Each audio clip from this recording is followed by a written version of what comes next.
Hello and welcome back. This is video 2 for chapter 4. We're going to be continuing with the pros and cons of capitalism and communism and then moving on to price controls.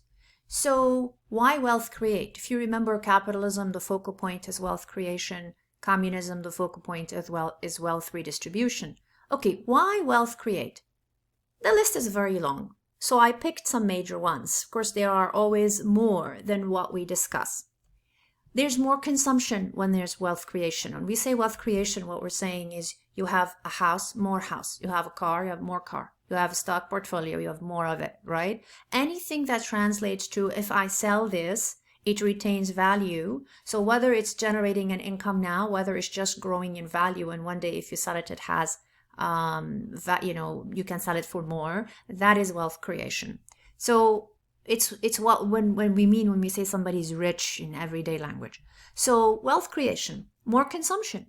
If you have more assets, you can borrow more against them in the first place. But also the odds are your income is greater and it's feeding your assets, and that allows you to consume more. But let's talk about how it forces you to consume more. So let's say, for instance, you buy a house, you didn't have a house before. There will be some expenses you never had before, like you have to change the filters for your air conditioner, but that was never on you. You're changing all the light bulbs in your house, that was never on you. You have to service your heater, or you have to water your yard, it was never on you. You now have a yard, you're planting in it, you have to buy a lawnmower and a snowblower, you're cleaning up because it wasn't on you and now it is. When you own that one house, you suddenly are consuming a bunch of things you never consumed before, and therefore it's forcing you to consume more, to spend more. When we say consumption, just get in the habit, it means the private sector that is specifically the household that's consuming. More investments. Investments is tied to businesses, but in this case also to you as an individual. When you have more wealth, you begin to think, hey, I can use this additional wealth and maybe create even more with it, because that's what people do. We have avarice to deal with, unfortunately, and we have to keep that in check. That's what we do. And we start to invest more in the stock market. Maybe we will buy a bunch of electronics and become enterprising with them. None of that is bad. I'm not trying to say it's bad, but it is something where we are forced to, and we maybe not forced, but we're encouraged. We now have the means to invest more. And that is actually a very good thing. But I do think we should keep our avarice in check. More asset building. Asset building is obviously tied to investments and consumption, but it depends. Some investments might not actually build assets, but this is what we are looking for in the end. Greater ability to borrow. When you have, if you've ever tried to borrow money, sometimes you need to put up something against it. So it's not all just credit scores. When you have more land, when you have more houses, you are more able to borrow. It's funny. It's like the more you qualify for borrowing, the more you end up able to borrow some more. It's a little bit of a kind of an oxymoron, doesn't it? But it is really what happens. So when people borrow more, they spend more.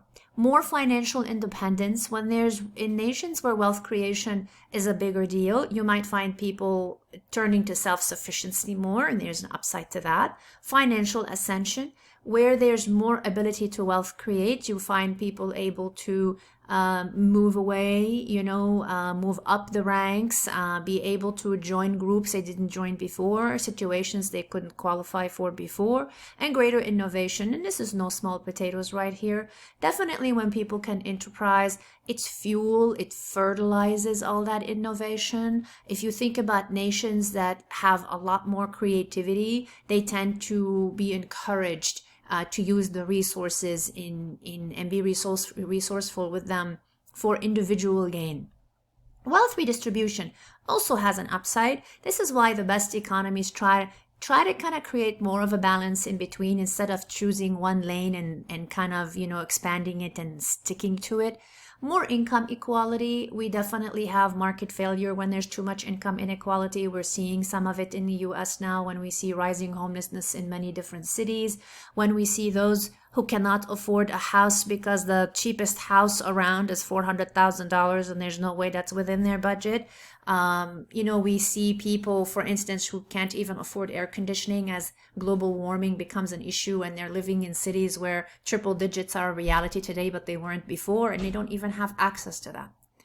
Greater access to public goods. Public goods are things like public schools, better hospitals, For instance, in Springfield, Massachusetts, you have Bay State, and Bay State is one of the top 100 hospitals in the country, a research hospital, and it's a public hospital. It can't turn you away, God forbid, if you arrive bleeding because you don't have insurance, because it's a public good. The quality of the schools, the transportation, the city coming to pick up the trash and fix the potholes, all that is public goods. The more wealth redistribution there is, the more towns and suburbs are not neglected and left out of the equation. We see pockets in the US where they're like forgotten. And this is part of the uproar and the divisiveness that we're seeing in this country. Cheaper private goods. When there is more bolstering of public goods, then you end up with private goods, less demand for them, fewer people are chasing them because they're able to access public goods. So it leaves more on the market, and that makes their prices better and more affordable. Economic mobility.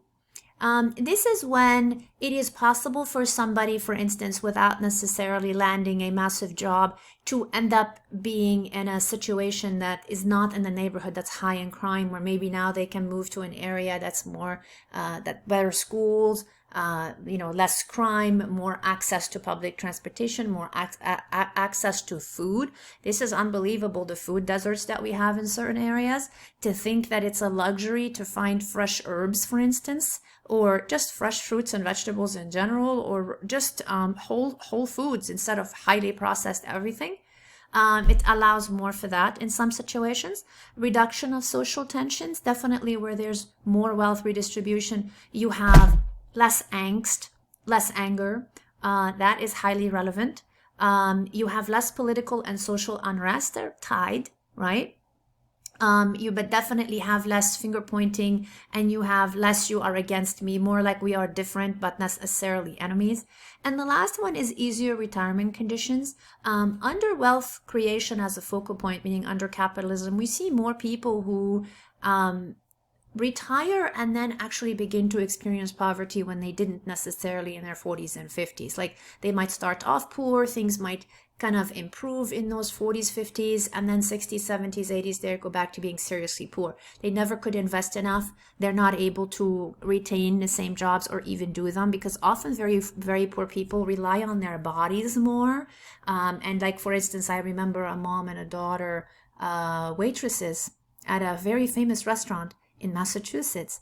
And the mom, and I would see her over the years, and she was so hardworking, but she was clearly not doing well anymore. The way she moved, you can tell she had arthritis. She couldn't stop working. And I remember talking to the daughter about it a little bit, and she said, Mom would like to retire, but she absolutely cannot. She cannot.